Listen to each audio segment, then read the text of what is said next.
You don't use a phone, except occasionally to test Telegram features.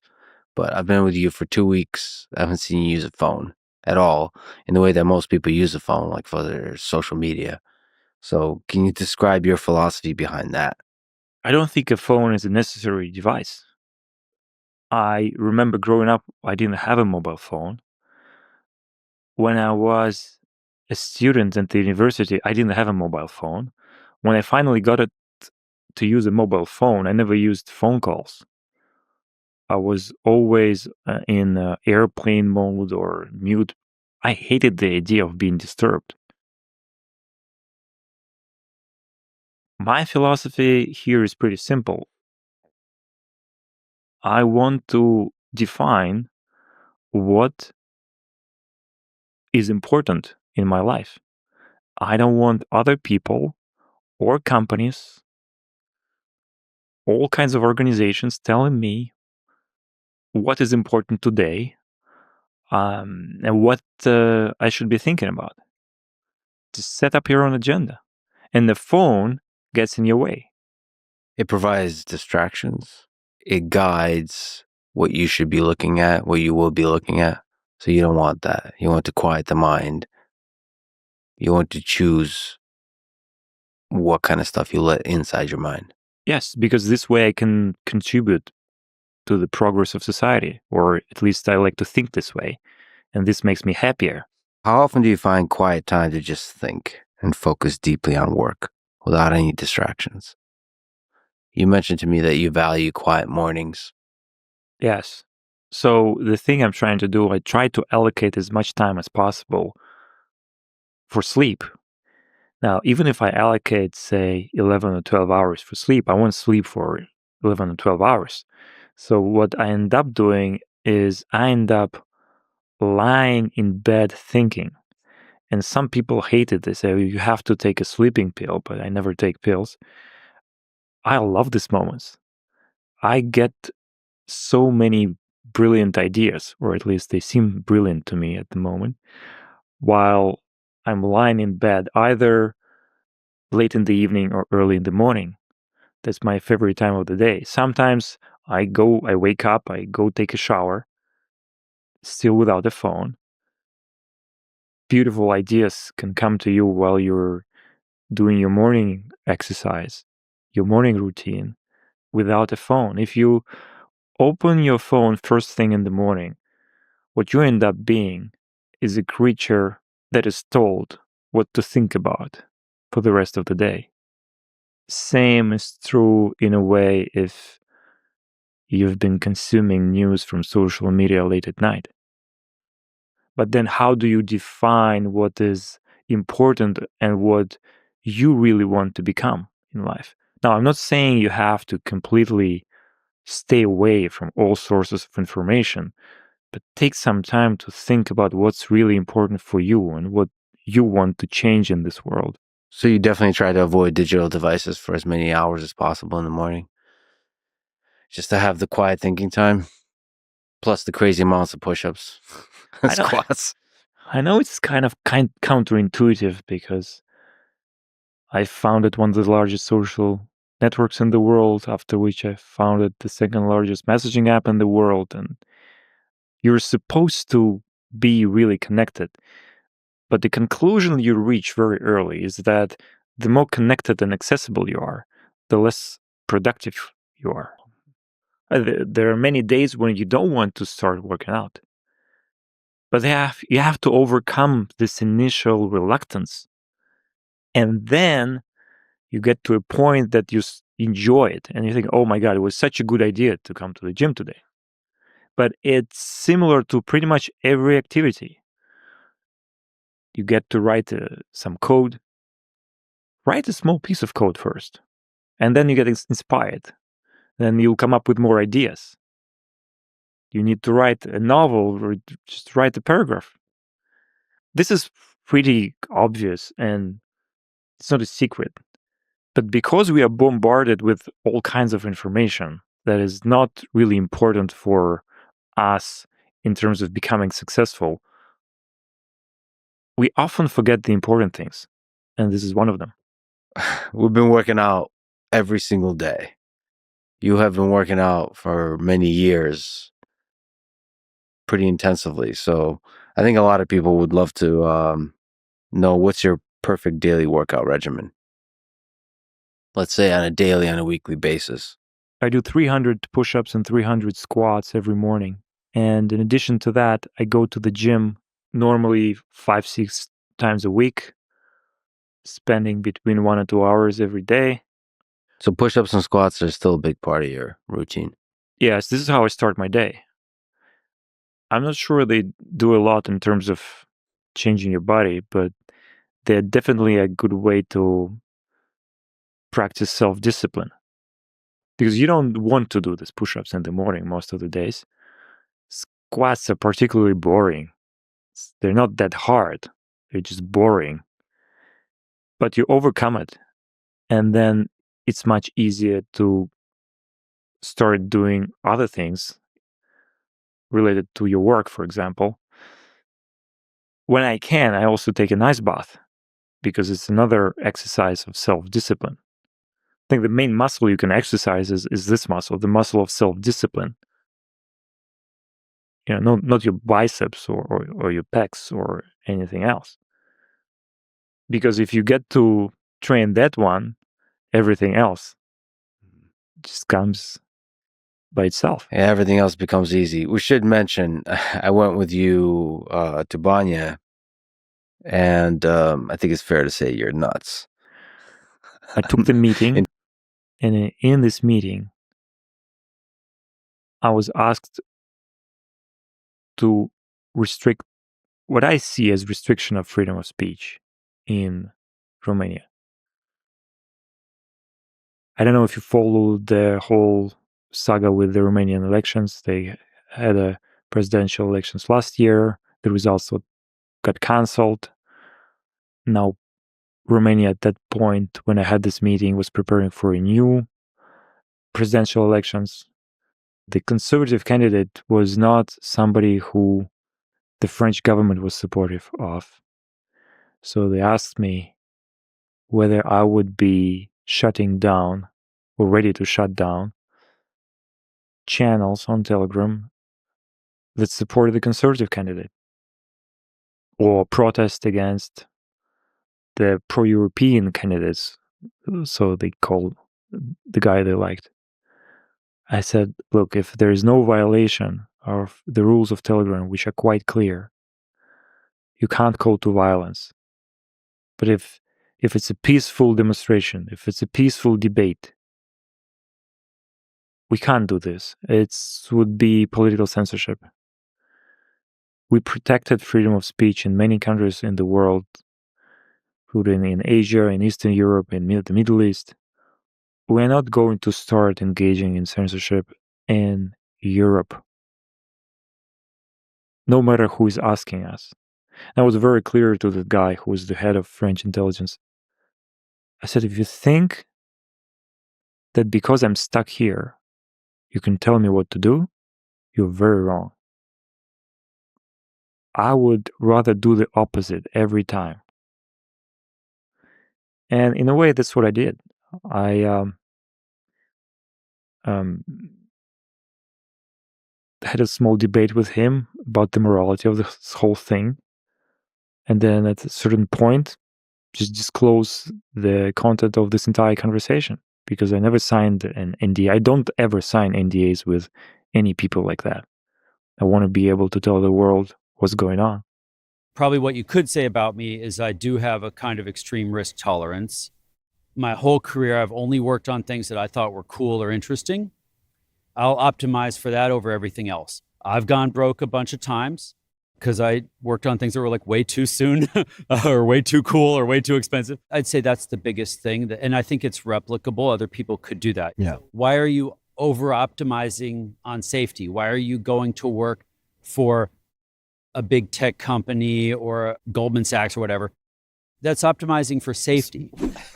Where to begin? Wild times. So I just want to read some notes from a mutual friend of ours to give people a taste of where we're going. I put shorthand here: password stealing robot ? Keychain unlocking within a square mile, ? Hardware in a car in Seattle downloading and re-uploading hard drives from unsecure Wi-Fi. Printing food, things that taste like steak, ? Oh, man. So far, that's all. Is that all facts? I mean, there's something factual about all of them, but certainly something must be exaggerated. But yeah, something must be exaggerated. Well, we will find out. Let's begin with a question around this term hacker. All right. What is a hacker to you, and do you consider yourself a hacker? Well, I'm a hacker because my early life was all around reverse engineering a computer. And that was sort of out of necessity because I grew up in Alaska and there was nobody around who'd ever seen a computer, but I got one when I was like 9 years old, one of the first couple thousand Apple IIs ever made. So I had a computer in the cold, in the dark, in the basement in Alaska, and nobody to show me anything about how it worked. So I had to learn by reverse engineering, what we would call reverse engineering. You kind of break things and see what they do and then try to learn from that. And so I learned the hard way. And then the first, couple decades of my career was all about trying to do new things with computers and advanced computers. And I didn't have any formal training. I didn't go to college. Software development was invented long after I got started. So there's a lot I didn't get that most people get. And so a hacker is somebody who I think is attracted to puzzles. They are attracted to computer security because it's a bottomless pit of puzzles. And I am trying at this point to hack everything but computers. And I'm trying to rescue hackers out of the computer security department and get them into, helping go attack bigger problems. How did you end up acquiring a computer in Alaska? So my dad had put some of the first, mainframes in the oil industry in the early 70s, let's say. And so he wasn't really a computer guy, but he had a notion that these things might be interesting.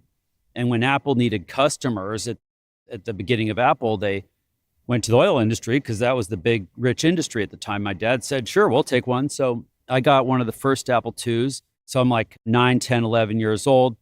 I had Apple II. I had a skateboard. People were sure that neither of them was a good waste of time, but it was a fair fight. It was just too early. And I was lit up about this thing. Apple II isn't very powerful. And in those days, computers weren't useful. It didn't have hardly any memory. It was super slow. But I was lit up. And so I tried to convince everyone around me that this computer was going to be amazing someday. And no one believed me. They'd never seen a computer, but they were sure they weren't cool. And so I was inviting girls over to my basement to show them my computer. And is that what they called it back then? It had it made an impression, just not the one that maybe I was going for. So I'm still doing that. I'm still trying to convince people that these technologies are important. Way, but so I'm trying to talk about sequencing, picking the proper sequence of problems to solve. Mm-hmm. It just makes me so happy because I feel like that's your mantra. Right. There are quite a few people who are good at defining, say, the constituent parts of a given problem. There are a lot of people who are good at applying some type of 80-20 analysis, but it seems like the secret sauce that is kind of self-evident when you really peer closely at it that gets ignored a lot is the sequencing. Yeah. Where it's you can try to fix these 18 separate issues, but if your lead domino is solving for energy, then those either become irrelevant or they become a lot easier to solve. The great, example to me was how recycling played out in the US. We've been recycling our whole lives. Mm-hmm. Right now, it's kind of a wash. You'd probably, burn less gas making fresh plastic than if you try to recycle these plastic bottles and things. And we're 50 years into that. Yeah. And so it's just putting the cart before the horse. Recycling is going to work great once you have a nuclear reactor to power your recycling plant. But we're not there. We're burning gas to do it. And you watch out your window when the truck comes, it's going to pick up the trash and the recycling and throw them in the same truck. It's not working. Yeah. And we're not being honest about that. And it placates people. They feel like they did their part separating stuff out. So I think it's one of the things I'm trying to convey to people with technologies is you can't keep putting the cart before the horse. We don't have time to keep scaling the wrong thing. We got to pick something that's going to work and then go build that. And you can just do basic arithmetic to get those answers a lot of the time. So solve energy first, then you can solve, if you want to go do carbon capture, pick CO2 molecules. What was it, 400 parts per million? 400 parts per million means 400 needles in a haystack with 1 million pieces of straw. That's what we're talking about. So good luck. I think you want to find a less entropic source of carbon, like leave the coal on the ground if that's what you want to do. It's very highly concentrated there. So if you had energy that was cheap and basically free, then you could go pump all the air through a filter and go get those carbon molecules. But we're really not being honest about the basic arithmetic for a lot of these things. And so I can be a little harsh on these ideas, but it's not because I don't want them to work. It's just that I want them to be done in a logical order. Tell me if I'm off base here, but I don't want people to misconstrue what you're saying. Yeah. It seems like what you're saying, if I'm understanding it correctly, is much like people sometimes say it's the economy stupid, like it's the energy stupid. Yeah. Like in the sense that is the biggest lever we have to pull. Yeah. What you're not saying is everyone should stop recycling if their municipality actually sorts and so on. I mean, maybe they should stop. Some of them are working. Yeah, I guess I'm thinking that in more one production of neighborhood, plastic would mean more microplastics, and there are issues with a larger volume of plastics besides the energy equation, I guess. But I don't know how you think about that. Well, so again, something like plastics are part of the reason we all exist. Like they are very, very useful for saving lives in a lot of ways. But you want to use the plastic where it belongs, not where it doesn't belong. Yeah. So profit. Metaverse. I mean, when did Cryptonomicon come out, which I love? 98. Okay. So early so I was working on cryptocurrency in 98 when Cryptonomicon came out. So I'm a closet Neil Stephenson fan. And so I got an email from Neil and he's like, hey. How did he find you? Mutual friends. Okay. Jeremy Borenstein introduced us, and he was the founder of the company I'd been working for doing AI stuff that got shut down in .com bubble, sock puppet attack. Anyway, so Jeremy introduced me to Neil. Neil said, hey, we're building a lab to do some cool stuff. Come check it out. So I went down to this lab. So Neil and an astrophysicist named Keith Rozema had gotten this old envelope factory and turned it into like a machine shop that they like bought a machine shop on surplus. And actually the crusty old machinist kind of came with it. So they were trying to build what was called Blue Operations. And I went down there and they're like, hey, we're trying to go to space. And I'm like, cool, whatever. Space is good. I got nothing else going. Let's do it.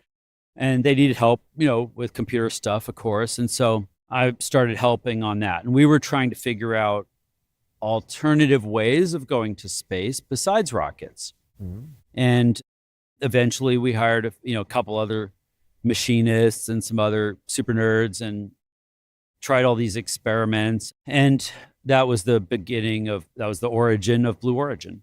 Wow. Yeah. What were the alternatives that you guys were exploring? So rockets are like 90% fuel. Yep. So when you light up a rocket, you're just burning fuel to get out of Earth's gravity well. Cargo ship plus. Yeah, right. Totally. So can't make rockets sail, but we thought maybe you could. So what if you could just take the payload, the craft, the part you want, people or the stuff or the satellites, and then beam power to it from the ground, which sounds kind of crazy, but every day gets easier and easier. Like we have the technologies that could do that now. So I think eventually we will do these things. But the problem was, Jeff Bezos was the one who started Blue Origin. He's the one funding it. And in those days, Jeff was worth like $7 billion. Mm-hmm. And our job was to figure out what we could do with like one. That's a ballsy bet.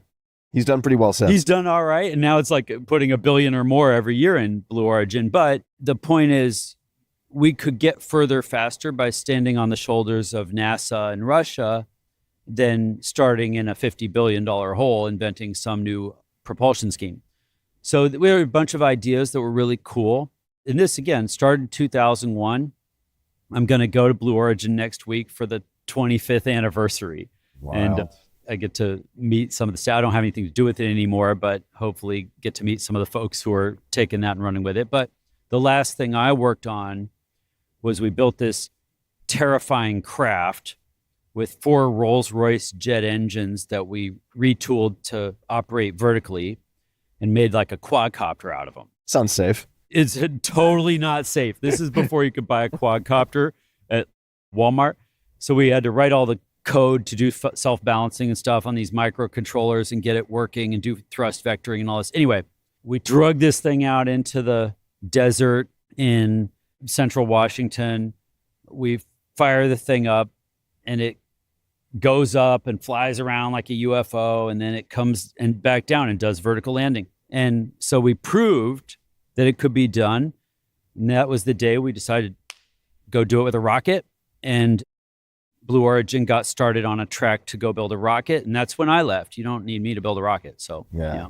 Amazing. Yeah. This is going to be out of left field, but I like out of left field. But you know what? I don't want to leave this question of why you get hired for these projects too quickly. Sure. Because I, for whatever reason, feel like there's more there. Like how do you look at the world, or what toolkit do you have? What are you able to provide that? Honestly, I think there's probably somebody better at everything than me. You're very multidisciplinary. Yeah, at this point, I'd say I'm kind of the canonical T-shaped person. You know, I went real deep in computers, and so I can appreciate and communicate with people who are experts in other things because I'm kind of a generalist. So I don't write much code. I mean, I'm fucking vibe coding for fun, but like no one cares about any code I'm writing. Yeah. I'm not that guy.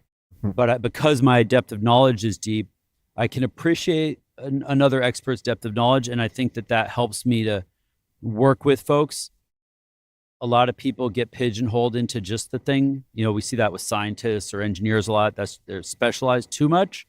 And if you look at like millennials, they're kind of typically very flat. They just, I could do anything, but they can't do anything well. An M-dash shaped M person. M-dash. M-dash for millennial. I like that. So I think that my suspension of disbelief, my willingness, also I think one of the other things that works to my advantage is most of my colleagues and friends are legitimate scientists or engineers, and they're formally trained and they know what they're doing.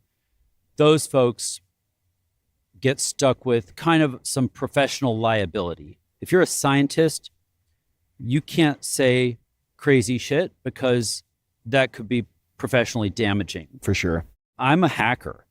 Yeah. So I can ask all the dumbest questions in the world because they think I'm a little bit smart, a little bit dangerous, but if I don't actually know about, shipping or rockets. I mean, I had to learn physics on the job. I'm working with actual astrophysicists who know about rockets, and I have to understand what does delta V mean. And I'm like Googling that shit on the side. Yeah. So I had to learn those things on the job, and I'm more fluent now, but I'm not formally trained in those things. But it's okay for me to ask a dumb question about rockets. Mm-hmm. And so I think that helped me a lot. It's my job to ask dumb questions. Yeah, and you get away with it too. Yeah. So that's really cool. And you're doing such a good job of that because you've been able to bring in people, whereas someone else, and you can see this when you see experts interview people, it's not interesting. It doesn't go anywhere because they can't ask those dumb questions. Ask me some dumb questions. We'll prove it right now. Okay. Zero effect. Oh, man. What is zero effect? You and Alon Lee are both fans of zero effect. Okay. And I've never seen it. What is zero effect? I thought I got this from him, but he says he got it from me. This is a philosophy that drives me. Okay. So there was a film called The Zero Effect. It was like Ben Stiller made it 20 years ago. 1998. Yeah. Okay. The main character is the world's greatest private detective. And at one point in the film, he's articulating his philosophy of being the world's greatest private detective. And he's a private detective who never leaves his home. So he stays home and he cracks every case. It's like the fantasy of every millennial on screens right now. Yeah, right. Well, here's how to do it, guys. If you lose your keys and you go looking for them, of all of the things in the entire world, you're only looking for one of them. And your odds of finding it are very low. But if you go looking for something in general and you don't set such a specific target, you're bound to find something. And so it's a way of thinking about like, oh yeah, if I'm open to what's possible. So for example, why I say that's a philosophy that matters to me, I'm running a like the most wild venture fund ever. We invest in things that sound crazy, and I have to be open. Most of them, even I don't like them at the beginning. Even I'm like, that sounds crazy. Yeah. But I have to force myself to stay open, let the founders try and explain why it's not actually crazy. And, by the time we invest, I'm convinced and I understand enough that it's like, okay, it sounds crazy, but isn't, by now I'm in the business of things that sound like complete bullshit, but aren't, right? I have to be right enough times that they're not, but I got to be open. So I think the zero effect is how I think about staying open to finding anything. So people come at me with perpetual motion devices every day now. And, it would be crazy to invest in one of these perpetual motion devices. But it might be genius if you invest in all of them. So I do. Well, or at least a lot of them. So, if one of them works, I'll have it. So that's kind of the game. And I think more people would get something out of that approach to life than the opposite, which is much more common, which is people are trying so hard to be so sure and be right and all the time. And they really aren't anyway. They're spectators in the world. They're not building something anyway. So I think be open to things and be supportive. One of the best things about Silicon Valley in the 90s was the way everybody was like that. You could just walk down the street, find a homeless dude, start telling him about self-sailing cargo ships or nuclear reactors. You'd be like, oh, cool, man. My college roommate is a astrophysicist and might be able to help you with that. Like everybody was in on it. Yeah. And I think they get a bit of that now with AI, like people are supportive, but it's hard to find a critical mass of that dynamic anywhere else. So I try to be that for the deep tech folks. So Is the movie evolution? Yeah. Pablos, we've covered a lot of ground. We could, of course, keep cover a going. million other things I get it. for another 5 hours. But is there anything that we haven't touched on that you would like to bring up? Oh, wow. Anything at all? I have a few closing questions as well, Okay, but I'm that's just wondering cool. if anything Yeah. comes to mind. I guess the thing I maybe alluded to but didn't articulate very well is that you could see how I kind of, in my career, I got the software out of my system young because I got early start. And then maybe by 2001 or something, I was able to sort of say, okay, did all this stuff with computers, but maybe I could go beyond that and bring other technologies to life. And when I look at Silicon Valley, I see a lot of people who might want to do that. They got to do the software stuff. They're maybe 10 or 20 years into their career now. And so maybe we can win some of them over and help us come bring these other technologies to life. Like I described, I think the opportunities are bigger. The impact is bigger. And why would you want to do that? Well, I think there's a meaning in it. There's an opportunity here to see technology as a force for good to make the world better. We build this toolkit that we're going to use to build the future. And you get to add something to that toolkit. So yeah, I just think, if you put that framework to use, you could kind of get a sense of like where technology can go and get a lot more excited about it. It's really sad for me to see people that are pissed off about technology in general, or even pissed off about their phones or whatever. I'm like, yeah, okay, well, what are you using it for? Are you just doom scrolling? Because we could do a lot better than that. And so if I had a chance to like try and share something, it would be that like there's a lot left to do. That is a military helicopter that just flew over us. Oh yeah, you're trained in military helicopters. Great, we can rewind. Yeah, no, I'm good. I just wanted to say this is a lively environment. I like it. Yeah. Those people, let's say there are at least a handful listening who resonate with what you just said. Yeah. What should they do? Should they fill out a form on your website? Should they check out anything online related to you? Send you an email? I mean, what would you want those people to do? Yeah, careful what I ask for. I would be careful with the email, but yeah, I don't know. I mean, look, I try to read every email. I can't reply to all of them. So I don't know the right answer. With or without me, I think these are important things to do. We can take on some fraction of, of things and help out a little bit. I think that what I'm trying to do is convince not just those founders, but also those investors. Yeah. Like, hey, you could steer what you're doing to bigger opportunities. Look at deep tech. Like, you don't have to be a physicist to do it. You could find some important things and some really really lucrative things to invest in deep tech, and you won't be competing with all the other usual suspects. So I've made that shift largely in my own investing in the last 5 years. Oh yeah, I know we can cut this out, but you're an investor in Holobiome. Yeah. Yeah, that's one that awesome. we did. Oh, Super awesome. cool. Holobiome is amazing. It is. I mean, I think that's going to be such, hopefully, fingers crossed. Yeah. We can talk about it. A service to humanity. I mean, building a proper library Yes. is step number one, right? It's like, yeah, sure, you can create probiotics with 6 widely available commercial strains, but yeah, ultimately you have thousands. Yeah, what people don't realize is that, well, just to make it clear to the audience, when you eat food, you're not feeding yourself. You're feeding 1,000 different microbes in your gut. Yep. And then what they spit out feeds you. Yeah. So there's this layer of indirection that we have no measurement for. Mine's different than yours. Yep. Everybody's different. We're tuned for different things. And we don't even have a way of understanding that. And so that's microbiome.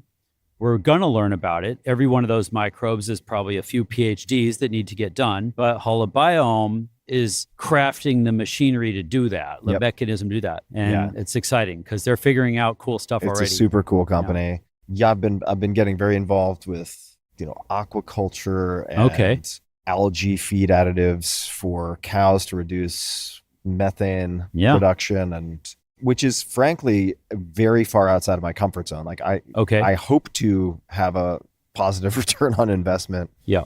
But I tend to get myself sometimes into trouble.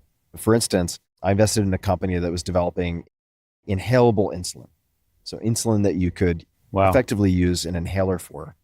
And the tech was super solid, but due to a bunch of regulatory issues and other factors that I have much less familiarity with, puzzles that I'm not accustomed to solving for, I end up with a lot of zeros when I stray outside of stuff that I can directly promote to my audience, right? Because I can increase the value of equity and a company very clearly for if a it's certain an thing. Uber or a Blue Bottle Coffee or fill in the blank. That makes a lot of sense. I have been, as an intrepid I get it. deep tech investor, because a lot of it just seems more meaningful if it works. Right. So the trick there, I'm sure you know by now, what like most investors would do is get a portfolio, try to get a big enough portfolio to offset those failures with hits.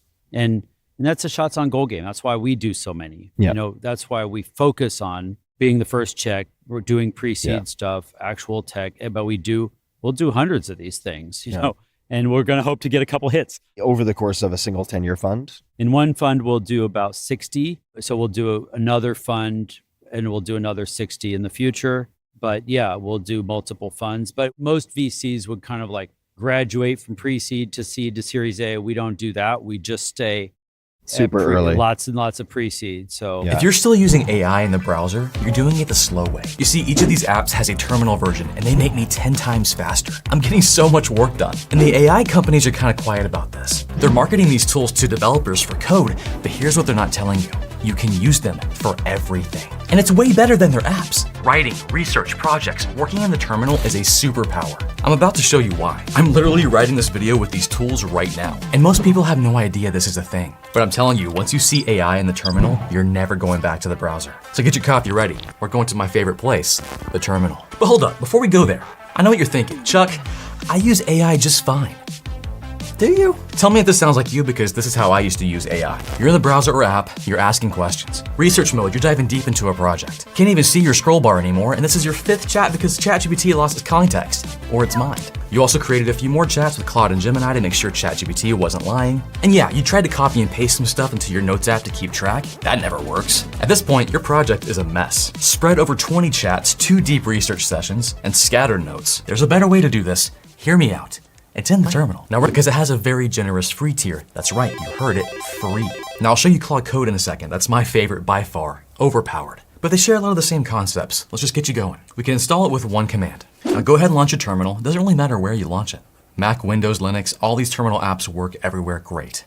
For me, I'm gonna use Windows with WSL, or the Windows Subsystem for Linux. If you have no idea what that is, it's totally fine. I got a video right here. So I'll launch my Ubuntu terminal, zoom in so you guys can see, and we'll copy and paste this command. Installing Google Gemini CLI. Ready, set, go. Coffee break while that goes. NetworkChuck.coffee. And if you run into a scary issue, run it with sudo, just like this. And if you're on Mac, you can also use brew. Brew install Gemini-CLI. Now it's installed. Before we launch it, we're gonna make a new directory, mkdir, and we'll call it coffee project, just like this. Now let's jump in there, cd coffee project. Now we can launch Gemini. You'll see why I did this here in a second. Type in Gemini, one word, ready, set, go. Whoo, we're here. Now first, isn't that logo just awesome? I love the terminal, it's so nostalgic. Now first thing you'll do is get logged in with your Google account. Everyone has a Google account. And yes, this can be a free, regular Gmail account. It's gonna open your browser, sign in, and I'm logged in. Now don't be scared, go ahead, ask it a question. Like, how do I make the best cup of coffee in the world? I love the little messages they give us, herding digital cats. It's doing a Google search right now. Pretty sick. Crafting the guide. And then it responds, just like we're used to. That wasn't so bad, was it? But notice some super powered things. First of all, we got Gemini 2.5 Pro, the latest and greatest model. Also, the browser doesn't show you this. 99% context left. Every chat you have with AI has a context window. The browser hides it from you, the terminal does not. Also, your browser can't do this. Watch. I really want you to find the best way to make coffee. Research the top 10 sites. Only reputable sources, and then compile the results into a document named bestcoffeemethod.md. And then create me a blog plan. Just an outline, I'll do the writing. Ready, set, go. All right, now it's asking us a question. Do you want me to write a file for you? Do you want me to create a file for you? Yeah, dude, go for it. This thing can do everything a browser can do, but it has a superpower. It can access your computer. It can read and write files. Like, I'm not copying and pasting this. It's doing it for me. I mean, look, it actually made files on our computer. There they are. Best coffee method, coffee blog. I use Gemini, I use Claude Code, and I use Codex, which is ChatGPT's terminal tool, all at the same time. Let me show you how. Gemini, Claude Code, ChatGPT's Codex. I'm using all three right now to work on this video script. How? 2 steps. First, as long as I open up Claude, Gemini, and Codex in the same directory, they're all using the same context. It's the same project. Let's do that right now. Claude, Gemini, if I spell it right, and Codex. The second thing I do is I make sure my context files are all synced up. They all say the same thing. So Gemini.md, Claude.md, and agents.md, which is what Codex uses, and they're trying to make it a standard. They're all the same. And I usually have a terminal open for each one while I'm working on a script or any kind of project. Watch this. I'll tell Claude to write a hook for this video, authority angle, write it to authority hook.md. I'll have Gemini write a hook on a discovery angle, write it to discovery hook.md, and then I'll have Codex review it. And that's normally what I do. I find ChatGPT is very good at analyzing things from a high view. Gemini and Claude are very good at the work, the deep work. And look at it go. They're all using the same context, different roles. I mean, I have 3 different AIs working on the same thing at the same time. No copying and pasting. They can see each other's work. They're working in the same directory. Like, that's awesome. And it's done.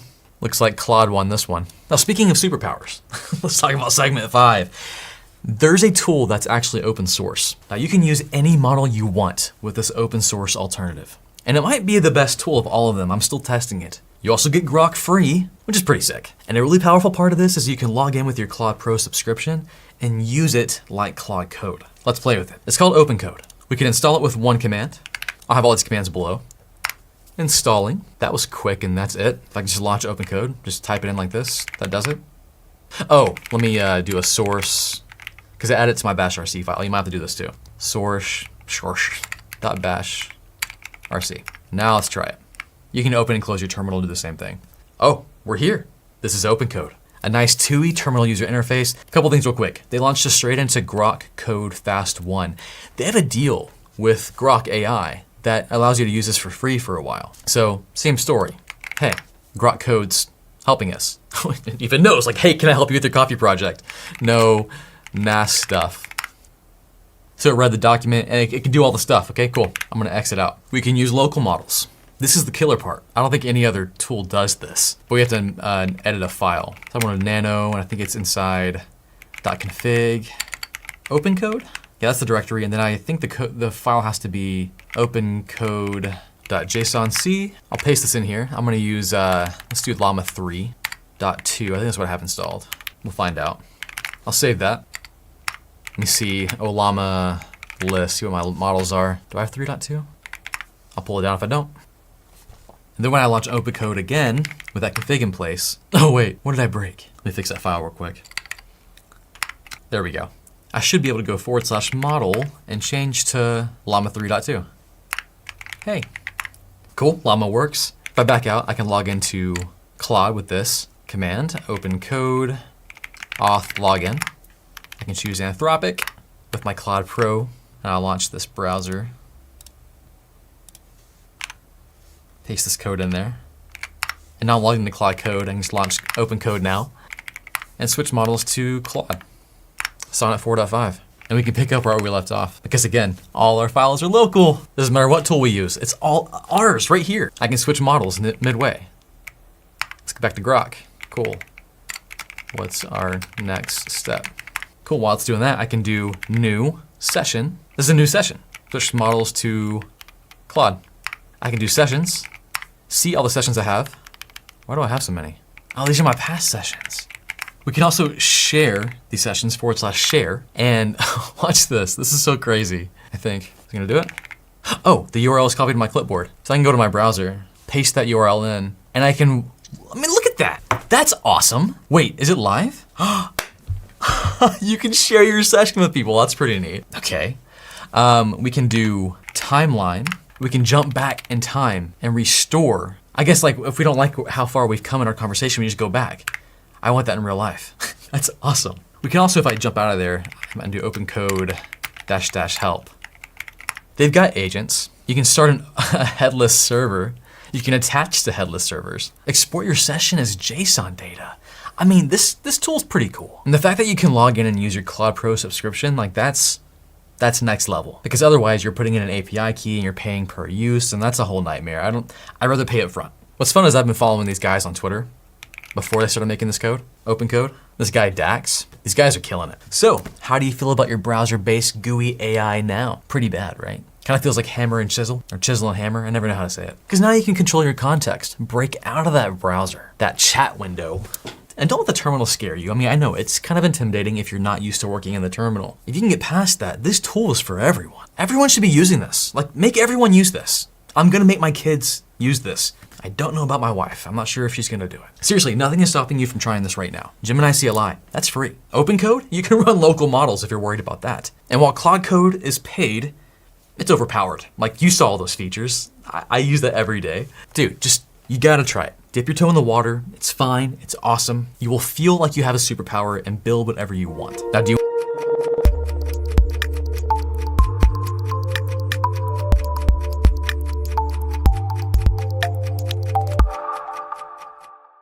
So today I wanted to speak to you about a very interesting relationship between the mentor and the mentee. It could be a father-son relationship, parent-child relationship, coach-player relationship. It's a very interesting relationship. And one of the reasons why I wanted to speak about this, because in your career, the most friction you'll ever have, any one of us will ever have typically, is a mentor-mentee relationship. Why? Because usually no one challenges the child more than the parent. You know, no one challenges the mentee more than a mentor, or the father with the son, or the coach and the player. And you know, anytime a challenge takes place, you know, sometimes we tend to take it personally, and we don't like it too much. You know, we respond to it in different ways. And the best description I ever got on the mentor-mentee relationship was, I was having a conversation with a good friend of mine, pastor of mine, and one of his friends told him this about father-son relationship, and I realized this has a lot to do with any relationship with an authority and somebody that's the student, a teacher-student relationship. He said every father and son, almost every relationship, father and son, goes through 3 different phases. One of the phases he talked about is the son first idolizes the father. You know, anytime you got a mentor, whoever you're working with, the first thing we do is we idolize. My daddy's the greatest. He's just amazing. He's the most powerful person in the world. I love my mommy. I love my coach. I love my teacher. They're just such great people. And then it comes to a phase where the challenge is going to take place. And that's when what we do is we demonize our parents, our leaders, our coaches, our mentors. And finally what we do is we realize no one is perfect. We humanize them. See, the kicker is to get to the phase of humanizing as quickly as possible. So my challenge to you today is to start working on humanizing the relationships you have with your mentors, coaches, teachers, parents.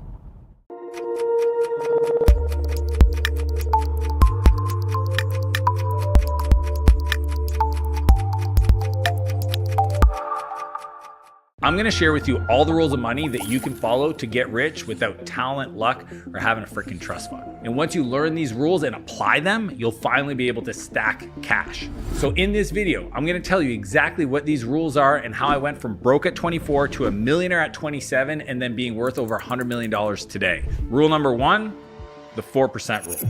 To get rich, you need to have a number in mind that if you saved up and you were able to live off of that, you would be able to live off the passive income. I know this sounds fucking boring, but true rich means freedom. Freedom means you don't have to work. I'm talking safe, simple, guaranteed, no fucking around, a dollar amount that you live passively off that. Once you get there, everything else is gravy. The 4% rule, super simple. You take the number you want to make per year. Let's say it's $100,000, and then you just divide it by 0.04. That'll give you the number you have to save so you can live off of that easily. Sounds crazy and like a lot of money, but it's not, because if you invest your money and it compounds and grows and you start early, you can get to that place simply. So now that you've got your number, how much you need to save, how do you actually make that kind of money? Rule number two, master a high income skill.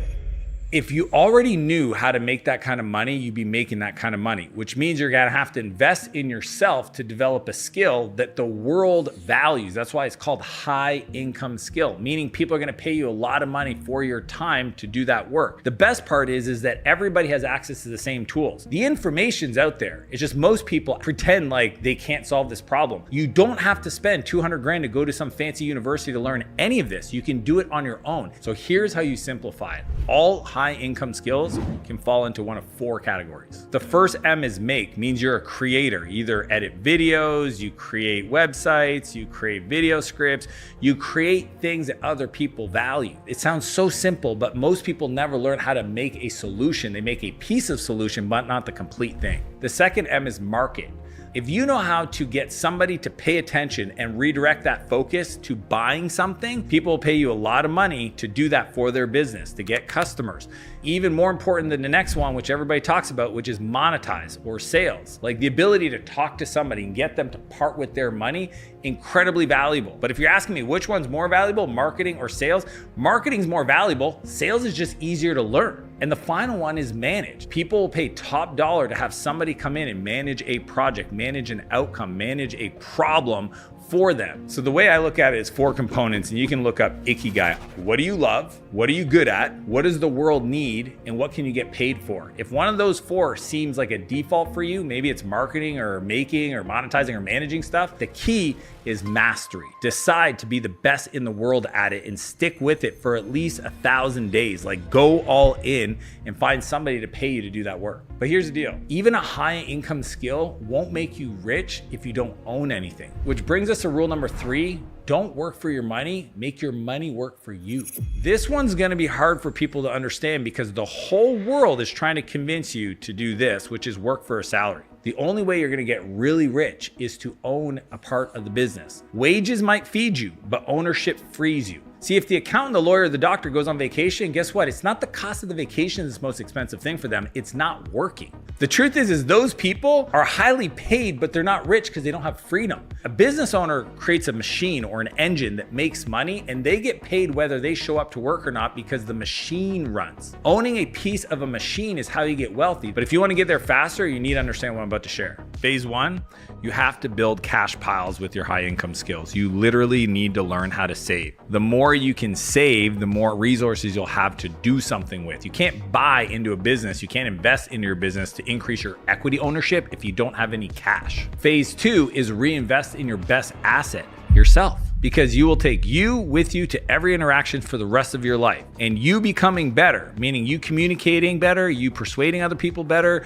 you getting other people to support you in your dreams, that investment will pay off dividends way bigger than any other business investment. Phase 3 is to invest those profits or that cash into assets. That's the ownership side. For most people, the simplest thing to do is buy a low-fee index fund, like a Vanguard for the S&P 500, something simple. My son Noah literally has 70% of his savings in an S&P 500. He's 12 years old. The reason I taught him that is because I showed to him that the money works for him whether he shows up or not. He could sleep in till 10 a.m. and that money in that index fund did some work. So the best investment other than yourself yourself is in your current business. So that's where I would look first. Then you can look at things that you have an unfair advantage around, things that you know better than most. If you're into cryptocurrency and you're like super passionate and you get paid to help people build blockchains and you're like a nerd about that, go all in on crypto. Sticking in what you know is how you create compound and massive leverage. That's how I've built my company. I'm all software all the time. For 28 years, I learned how to code. I build and exit software companies. I started investing in companies. Now I have a venture studio where I launch a new AI company every month because I understood a long time ago, me sticking in things that I have an unfair advantage of, that I can look at deals and assess better than anybody else in the world, is going to give me the returns that are above the market norm. So that's where I invest my free cash real bets. And remember, rule number 7, use the money as a tool, not the goal. The goal is freedom. Never forget that. Money's not meant to be hoarded. Money is meant to be used. When I was growing up, I had one of my best friend's dad. He owned a food truck. And that guy worked literally 60 hours a week, all the time, in his food truck to make cash. And all the extra cash, he saved it in his home. He hoarded it. He put it in the wall. He didn't trust the banks. It was kind of wild to figure this out. And then there was a fire. Watching the reaction of his family lose 30 years of everything they've ever done because he didn't understand how to take the money to invest in the skill meant he lost it all. I have a problem when people think money's evil. Money doesn't solve problems. Money amplifies who you are. If you are a great person, you will have more greatness in your life. If you are an asshole and you're an evil person, guess what? That more money is just going to amplify who you are. There's only one really important rule. Freedom isn't found in your bank account. It's found in your calendar. The goal is to use money to buy back your time. That's leverage, so that you can spend that time doing the things you love. Hopefully you fall in love with becoming better, because God's not going to reward somebody to go get free and make a lot of money to go hang out on the beach, because he created you to go be a creator, go do stuff in the world. If your whole plan is to get free, to chill out and do nothing, don't be surprised if that opportunity never comes to you. That's why I spend so much money on hiring people to support my life. Not only does it buy back my time, having Ann, my executive assistant, Betty, my house manager, Sam, my creative director, Todd, who's my CEO, Roddy, who's the CEO, essentially Team Martell. It's I get to invest in those people, help those people create their dreams, create a bigger future for all of us to win in. That to me is the whole point about having money, is creating richness not only in my life, but in other people's lives. And by the way, speaking of my team member, especially my executive assistant and my admin team, if you want my playbook, just click the link below and I'll send it to you. This is literally 15 years perfected into the tightest, simplest format for my structure, my templates, my North Star metrics. It's all there for you. Just click the link in the description below. Achieving freedom is the goal, but the real reward is actually not the money. It's who you get to become in the process. You take all of this, everything I've built, all my companies away from me, I'm good because I became that person. I've got the skills. I know how to do it. I could do it in a third of the time. Starting from scratch, knowing what I know, not making the same mistakes, boom, watch me. You could literally take people like an Elon Musk, Jeff Bezos, plop them in the center of a country, come back in 5 years, and you would find a person that's dominating in that country. It's just who they are. This process of wanting to be rich is awesome. I want that for you. But what I'm excited about is who you get to become in the process. Then you get to this really cool place where the work feels like play. When you wake up and you feel like, I can't believe this is my job, this is how I create, this is what I'm doing, and it feels so fun, that's when you know you become rich and you didn't need talent, trust fund, education, none of that. Now, if you want to learn how to build a business that runs itself, just click the video and I'll see you on the other side.